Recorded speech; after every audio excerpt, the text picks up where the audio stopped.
네, 오늘도 주 안에서 평안하셨습니까? 오늘 하루도 하나님의 자녀로 살아내시느라고 많이들 애쓰셨습니다. 아침 기온과 낮 기온 차이가 많이 나죠. 건강에 유의하시고요. 하이델베르크 요리문답 강론을 시작합니다. 10계명, 지난주에 대략적인 내용들을 살펴봤고요. 오늘은 이제 10계명 10가지 계명을 다 살펴보는데, 원래는 이제 한 계명씩, 한 주에 한 계명씩 살펴보아야 되지만 저희는 좀 크게 다루겠습니다. 그래서 1계명부터 4계명까지를 이번 주에 다루고요. 그 다음에 다음 주에는 제가 병원에서 가는 베트남 의료봉사 거기에 참가해야 되기 때문에 다음 주에는 이제 휴식하고요. 그 다음 주에 이제 5계명부터 10계명까지 하겠습니다. 여러분 교환을 보면 뒤에 이제 긴 그 강의안이 좀 붙었는데, 아마 기억하실지 모르지만 제가 2016년 11월 마지막 주부터 여기서 설교를 했거든요. 근데 2017년 4월경에 제가 이 10계명 강해를 했었습니다. 그래서 1계명부터 10계명까지 그리고 서론까지 해서 11번 이렇게 강의를 했는데, 그러니까 제가 이제 본교에 오자마자 사실 강의 제목이, 강론 제목이 이제 10계명이 된 것이죠. 지금 생각하면 왜 그러는지 잘 이해가 안 가지만, 여하튼 이제 부임하자마자 얼마 지나지 않아서 이 10계명을 1계명부터 10계명까지 다 다뤘습니다. 그래서 그 강의 교환을 뒤에 첨부하니까 여러분들이 한번 참고하시면 되고, 그래서 이제 또 이번 주일 날도 또 10계명에 대해서 대략적인 부분은 저희들이 하기 때문에 그래서 이제 크게 이렇게 넘어가도록 하고요. 오늘 내용들도 보면 오늘 하이델베르크 유리문답에서 얘기하고 있는 그 텍스트를 중심으로 해서 오늘 그렇게 살펴보도록 하겠습니다. 94문부터 103문까지 좀 길죠. 1계명부터 4계명까지입니다. 10계명이 1계명부터 10계명까지 있는데, 첫 번째 계명 1계명부터 4계명까지는 하나님을 사랑하라. 두 번째는 5번째부터 10계명까지 이웃사랑. 그래서 예수님은 하나님을 사랑하고 내 이웃을 내 몸같이 사랑하는 것, 이 10계명을 딱 이렇게 정리해 두셨죠. 근데 이것은 실상 구분되는 것이 아니고 지난주에 말씀드렸듯이 하나인 것이죠. 하나님을 사랑하는 사람들은 이웃을 사랑하는 것이고, 이웃을 사랑하는 사람들은 하나님을 사랑하는 것이 되는 것이죠. 왜죠? 이게 단순히 도덕법이 아니고 단순히 어떤 우리가 살아가는 어떤 도덕 윤리가 아니고 하나님의 성품과 관련된 것이기 때문에 그렇습니다. 하나님의 성품을 닮아가는 사람들은 하나님을 사랑하는 것이고, 그리고 그 하나님과 함께한 하나님의 형상인 하나님의 사람들을 사랑하는 것이 지극히 당연하기 때문에 그렇습니다. 자, 이제 시작합니다.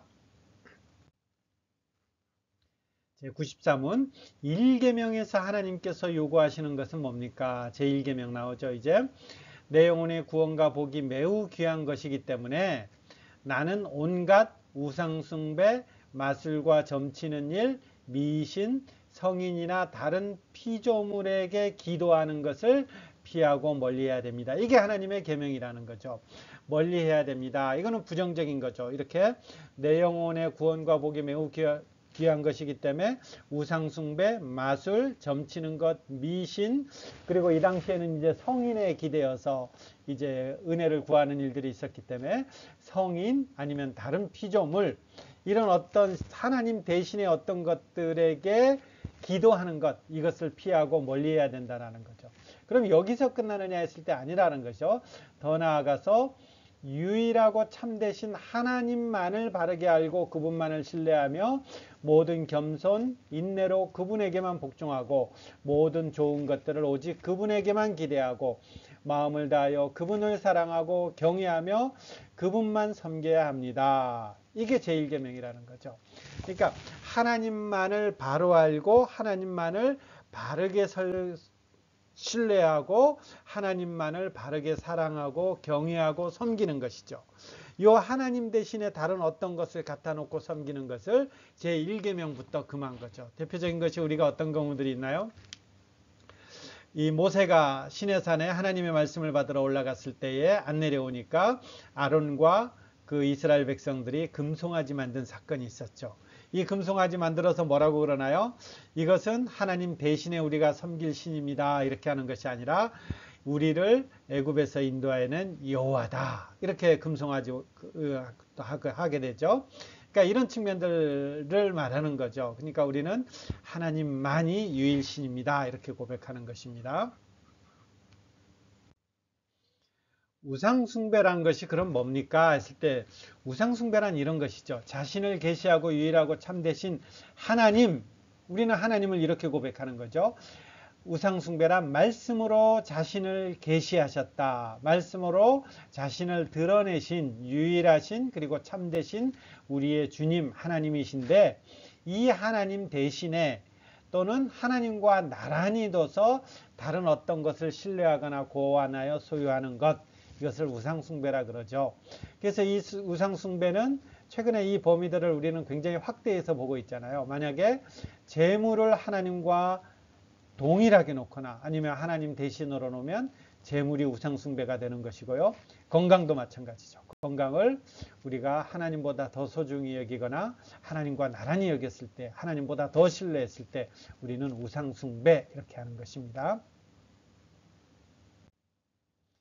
자, 1계명과 관련해서 왜 그러면 우리는 우상숭배합니까? 라고 했을 때 우리는 이런 것이죠. 인간의 연약성이기 때문에 그런 거예요. 우리는 연약하기 때문에 뭔가 붙잡아야 돼요. 내 혼자 이 땅을 살아갈 수 없는 거예요. 그래서 뭔가 의존하는 것이 있어야 되는데, 우리가 이제 형상하면서 조금 더 살펴보겠지만 우리는 하나님의 형상으로 지은 사람들이기 때문에 신의식이 있는 거예요. 우리 안에는 종교성이라는 것이 있는 거죠. 신을 찾는 것들, 신을 찾는 어떤 의식들이 있는 것이죠. 그래서 이 신을 찾는 의식들이 하나님을 찾아야 되는데, 인간의 타락함으로 말미암아서 하나님 대신에 다른 것을 찾게 되는 거죠. 인간의 연약성, 그 다음에 우리 마음속에 있는 어떤 신의식, 이런 것 때문에 우리는 우상숭배할 여지가 아주 많은 것이죠. 이것을 1계명을 적극적으로 우리가 해석한다면 이런 것이죠. 신을 섬긴다라는 것이 뭐냐라고 했을 때에 그 신을 닮는다라는 거죠. 우리가 한번 생각해 보세요. 내가 어떤 사람을 굉장히 존경한다 그러면 그 존경하는 사람 닮아가죠.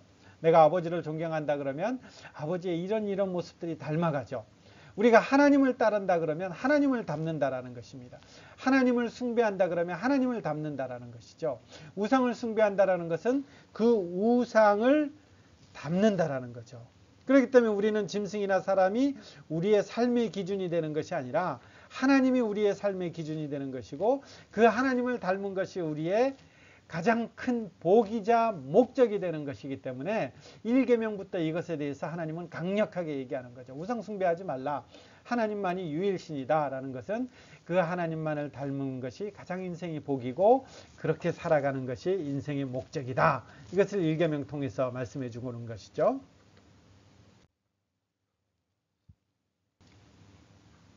자, 2계명요. 2계명에서 원하는 것은 어떤 형태로든 하나님을 형상으로 표현하지 않는 것이라는 거예요. 그리고 하나님이 그의 말씀에서 명하지 아니한 다른 방식으로 예배하지 않는 것이죠. 그러니까 하나님 대신에 십자가를 딱 갖다 놓고 이것이 우리 하나님입니다 이렇게 한다든지, 아니면 이게 중세시대까지는 이게 굉장히 좀 심각했죠. 왜냐하면 어떤 형상들을 가지고 그 형상, 아이콘이죠. 아이콘을 통해서 어떤 신을 만나는 매개체로서 이렇게 활용하는, 사용하게 되는 것이죠. 우리가 천주교라든지 이런 어떤 그 동방정교 쪽에서 보는 아직도 이렇게 많이 사용하는데, 우리는 여기에 대해서 철저하게 금하죠. 어떤 형태로든 하나님을 형상으로 표현하지 않는 것이고, 그래서 우리가 차 같은 데서 보면 이렇게 옛날에는 차에 거울에 이렇게 십자가를 달아놨잖아요. 그것이 이제 물론 긍정적으로 표현하면 나는 예수 믿는 사람입니다. 그래서 차를 조심히 운전하겠습니다. 이렇게 긍정적으로 해석할 수도 있지만, 우리는 거기에 대해서도 약간 조심하는 편이죠. 하나님의 어떤 형상을 사용하는 것이 아닌가 이렇게 생각하는 거죠. 그래서 하나님을 어떤 형상으로 표현하지 않는 것. 그래서 저희 예배당도 보면 이렇게 굉장히 심플하고요. 유럽 같은데 여러분들이 혹시 이렇게 종교개혁 이후의 예배당들을 이렇게 가서 보면 굉장히 심플하고 오히려 밝고 그렇게 되고 있습니다.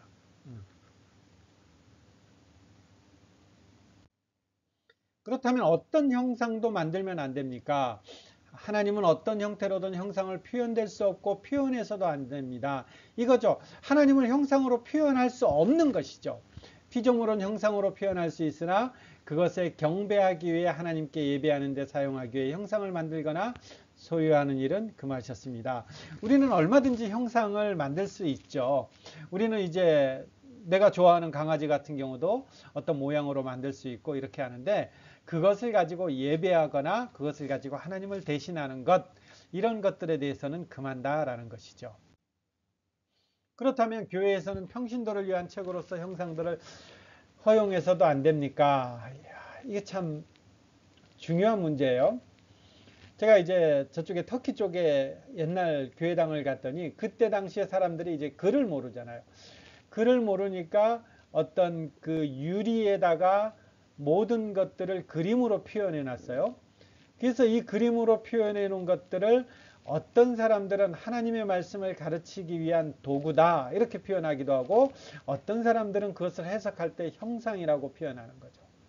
그래서 이게 쉽지 않은 그런 해석이지만, 교회에서 어떤 것들을 만들어 가지고, 주일학교 때 특히 조심해야 되는 부분이지만, 이 어떤 그 성경에 대해서 무지하기 때문에 뭔가를 대체시키면서 하나님으로 오도될 수 있도록 하려는 것, 그것들은 이제 굉장히 조심해야 되는 것이죠. 그래서 저희들이 파워포인트나 이런 거 사용할 때 보면 예수님 얼굴이라든지 이런 부분, 최소한 십자가 같은 경우도 저는 조금 사용하기는 하지만 조심스럽게 파워포인트에 사용하는 편이고요.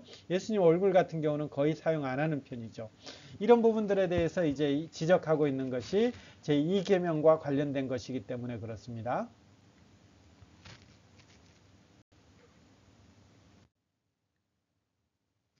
자, 2계명 포인트라고 했을 때에, 사람은 하나님의 형상대로 지음받은 존재죠. 지음받은 존재인데, 이 부분과 관련했을 때 우리가 하나님의 형상대로 지음받았기 때문에 아까 말씀드렸듯이 신을 찾는 신존재 의식이 있는 거죠. 신전 의식이 있어서 신을 늘 찾게 됐는데, 근데 문제는 뭐예요? 하나님이 영이시기 때문에 보이지 않는 것이죠. 그래서 우리는 신을 인식하지 못하기 때문에 우리의 어떤 욕망 속에서 신을 고정시키는 것입니다. 그렇게라도 하지 않으면 도무지 우리는 신을 인식할 수가 없기 때문에 어떤 신을 인식할 수 있는 수단을 만들어야 되는 것입니다. 그래서 신을 고정시키고요. 그리고 이 고정시킨 신이, 우리 하나님은 어떤 분이세요? 무소불위 편재하시는 분인데, 이 분이 우리 속에서 이제 늘 우리 곁에 계신다라는 이 확신이 들어야 되는데, 보이는 신은 우리 안에 늘 계시는 그 확신이 되는 것이죠. 왜냐하면 어떤 형상을 만들어 놓으면, 아, 이분이 여기 계시구나, 이 신이 여기 계시구나 하는 이 확신들이 있기 때문에 우리는 우상숭배하게 되는 것입니다. 이거와 관련했을 때 우리는 더 적극적으로 표현하면요, 이 개념을 우리가 이해해야 돼요. 형상을 만들지 말라라고 했는데, 그 형상은 우리가 만들 수 없기 때문에 만들지 말라라는 거예요. 근데 하나님께서 그럼 형상을 만들지 않으면 우리는 어떻게 그 하나님을 알 수 있습니까? 형상을 만들어 놓으면 조금 쉽지 않습니까? 이렇게 했는데 어떻게 알 수 있습니까? 했을 때 하나님은 하나님의 말씀을 통해서 하나님을 알려주셨죠. 그래서 우리는 형상을 통해서 하나님을 만나는 것이 아니라 하나님의 말씀을 통해서 하나님을 만나는 거죠. 또 하나님의 형상이, 하나님의 모습이 우리 곁에 가까이 계신, 우리와 함께 계신 것이 있는데, 그게 뭐냐면 예수 그리스도죠. 하나님이신 그분께서 성육신 하신 것, 하나님이신 그분께서 우리의 모습대로 오신 것, 그게 이제 우리가 하나님의 형상을 볼 수 있는 것이죠. 그리고 또 신약시대 성도들을 향해서 뭐라고 표현하느냐면, 너희가 하나님의 형상이다 이렇게 표현하는 거죠. 그러니까 우리가 하나님을 어떻게 알 수 있습니까 했을 때 하나님의 말씀을 통해서 알 수 있는 거죠. 그리고 이거를 굉장히 적극적으로 확대해서 표현하면 성도를 하나님의 형상이라고 표현하기 때문에 성도를 통해서 하나님의 어떠하심을 알 수 있는 거죠. 그럼 이제 우리는 누구다? 하나님의 형상이다. 하나님의 형상이면 어떻게 된다? 세상 많은 사람들이 우리를 보면서 하나님을 알아갈 수 있는 그런 존재가 저와 여러분이죠. 그렇기 때문에 잘 살아야 되는 겁니다. 너무 욕먹으면서 사는 것이 아니라 우리를 통해서 하나님의 이름 드러나기 때문에, 그것은 내 혼자 사는 것이 아니라 다른 사람에게, 우리가 제사장 나라라는 것은 내 혼자 하나님 앞에 잘 사는 이걸 얘기하는 것이 아니라 다른 사람이 우리를 보면서 샘플로 삼는 거죠. 그래서 우리를 보면서 하나님이 저런 분이시구나 또 파악해야 되는 것이고, 예수 믿는 사람들은 저 복을 받는구나 이런 것도 파악해야 되는 거죠. 그래서 우리는 잘 살아야 되는 것입니다. 이게 2계명이고요. 3계명. 3계명에서 하나님이 원하시는 것은 뭡니까? 우리의 저주나 거짓 맹세 또는 불필요한 세약으로 하나님의 이름을 욕되게 하거나 잘못 사용하지 않는 것. 하나님의 이름으로 맹세하는 것을 말하는 거죠. 하나님의 이름으로 맹세하는 것. 하나님의 이름으로 맹세해야죠. 해야 되는데 이건 나중에 나오고요. 하나님의 이름을 장난삼아 맹세하는 것. 거짓 맹세하는 것. 이런 것이죠. 더 나아가 침묵하는 방관자가 되어 그러한 두려운 죄에 참여하지 않는 것입니다. 오히려 하나님의 거룩한 이름을 두려워하고 존경하는 마음, 경외죠. 두려워하고 존경하는, 경외할 때만 사용해서 우리가 하나님을 바르게 고백하고 부르며 우리의 모든 말과 행실에서 그분의 영광을 얻도록 하는 것입니다. 제3계명에서 이렇게 얘기하는 거죠. 하나님의 이름을 경외함으로 사용해서 그분이 영광 얻도록 하는 것입니다. 하나님의 이름을 함부로 들먹이지 않는 것입니다.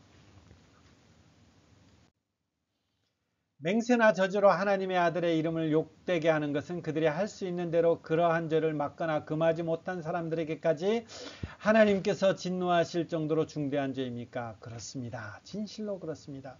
하나님의 이름을 욕되게 하는 것보다 더 크고 하나님을 진노케 하는 죄는 없습니다. 하나님께서는 이 죄를 사형으로 벌하라 하셨습니다. 그러니까 거꾸로 우리가 청문회 같은 거, 요새 이제 나라가 타락하다 보니까 청문회 같은 거 하다 보니까 야, 네가 믿는 하나님 이름으로 맹세할 수 있나? 네가 믿는 하나님 이름 걸 수 있냐? 막 이렇게 질문하고 그러는데 그 질문하는 것도 되게 나쁜 짓이에요. 이거 같은 개념이에요.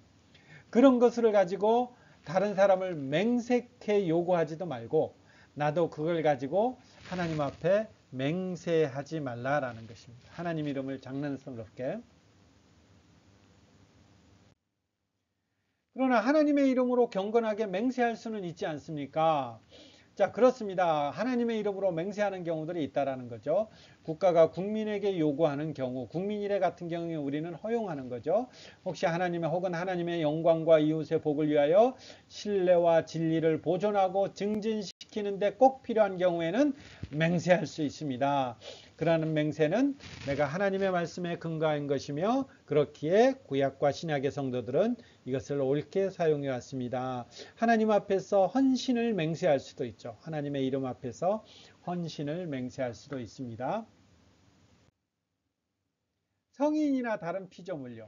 이런 것들은 이게 왜 나왔느냐 하면 이 옛날 캐톨릭에서는 성인은 누구냐면 이 땅에서 공로가 많은 사람이에요. 그래서 자기 공로가 많아서 자기 그 공로 의지에서 천국 갈 수 있는 사람인데 성인이나 복자 정도 되면 이 공로가 남아있는 사람이죠. 그럼 그 남아있는 공로는 누가 사용해요? 나중에 그 성인의 이름으로 기도하는 사람에게 이 성인의 남은 공로가 들어갈 수 있는 거죠. 그래서 마리아의 이름이라든지 아니면 어떤 교황의 이름이라든지 이렇게 맹세하는데 이게 가능하냐라는 거죠. 어떤 피조물에게도 이것은 불가능하다 이렇게 되는 것입니다.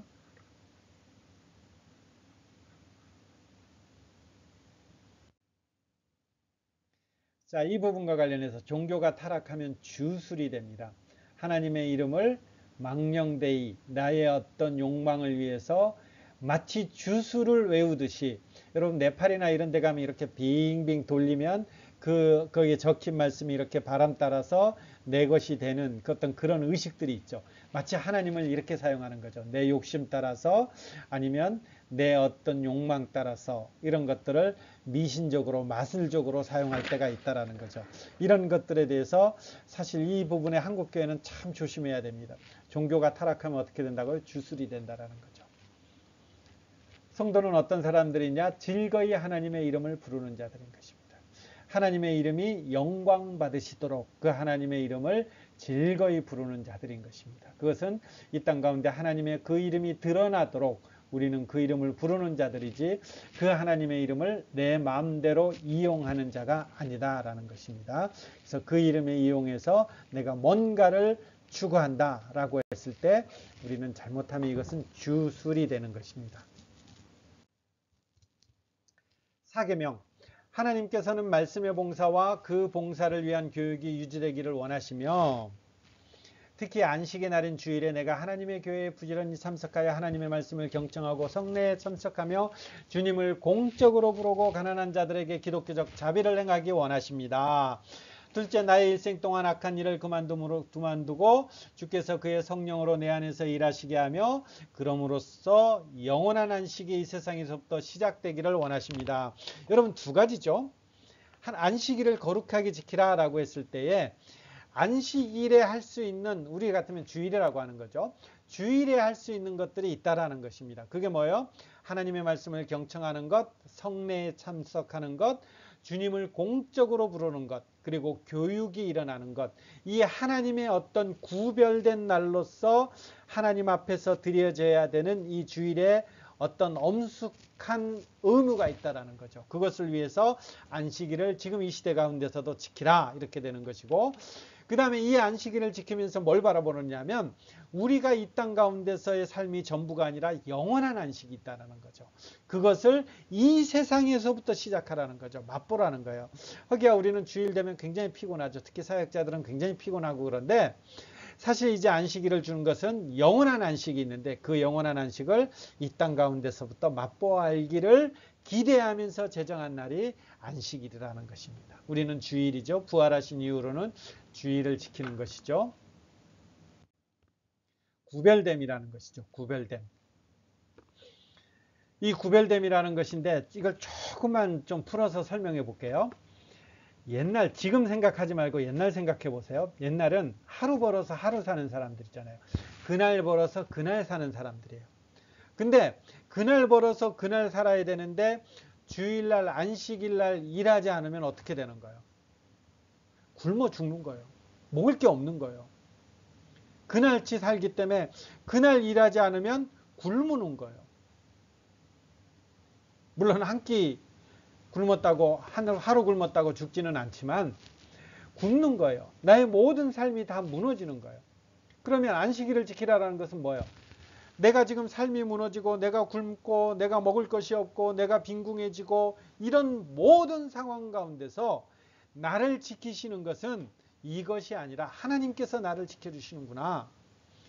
이 내가 먹을 것을 오늘 벌지 않고 내가 이 먹을 것을 위해서 애쓰지 않아도 나는 우리 주님으로 말미암아 그분이 나의 주인이시고 그분이 나의 모든 것이기 때문에 그분이 나를 먹여주시고 채워주시고 인도해 주실 거야.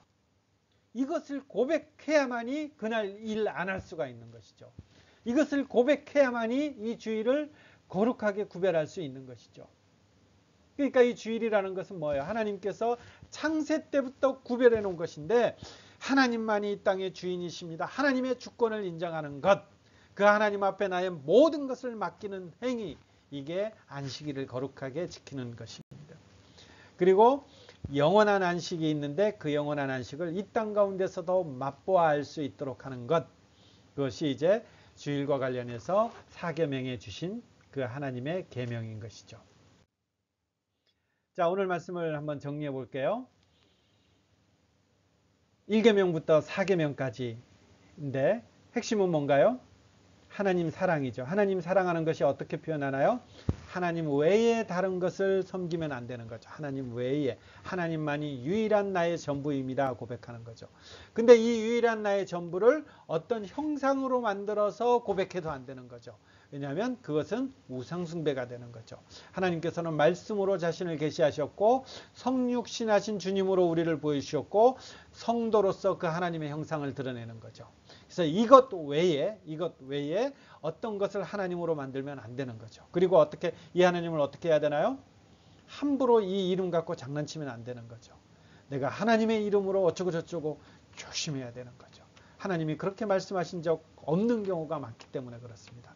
그리고 이 하나님 앞에서 구별돼서 하나님 앞에서 안식일을 지키는 것, 하나님만이 나의 전부입니다. 이 하나님만이 나의 주인입니다. 그렇기 때문에 나의 모든 삶을 주님 앞에 맡깁니다 라고 고백하는 것이 안식일이고 그 안식이 나중에 영원한 안식으로 이어집니다. 이렇게 고백하는 거죠. 하나님만이 유일하신 하나님입니다. 이 하나님을 위해서 다른 형상을 만들지 않겠습니다. 하나님 이름 갖고 장난치지 않겠습니다.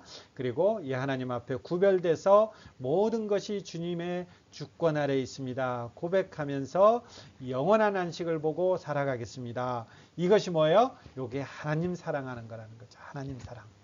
오늘도 이 하나님을 사랑하는 것이 구체적으로 드러나시기를 바랍니다. 주일날 하고 있는 소요리 문답 보면 학원에 구체적으로 지킬 만한 것들을 이렇게 세부적으로 대요리 문답 기준으로 해서 정리해 놓은 것이 있으니까 그것도 한번 살펴보시면 될 것 같습니다.